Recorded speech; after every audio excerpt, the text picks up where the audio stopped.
बेमेतरा के बिरनपुर में धारा 144 अभी भी लागू है। गांव में बाहरी लोगन मन के आना जाना मना है। बेमेतरा जिले के बिरनपुर में धीरे धीरे शांति व्यवस्था बहाल हुआ थे।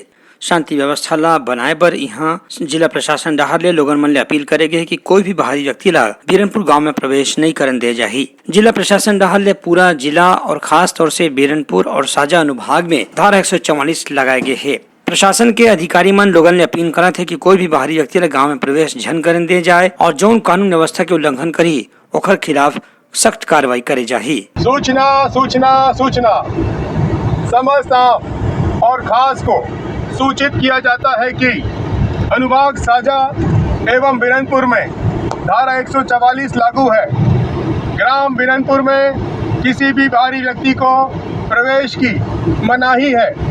अतः कोई भी बाहरी व्यक्ति ग्राम बिरनपुर में प्रवेश नहीं कर सकेगा। उल्लंघन करने वालों के विरुद्ध सख्त से सख्त कार्रवाई की जाएगी। आदेशानुसार कलेक्टर एवं जिला दंडाधिकारी बेमेतरा। ब्यूरो रिपोर्ट उत्तलंघा न्यूज।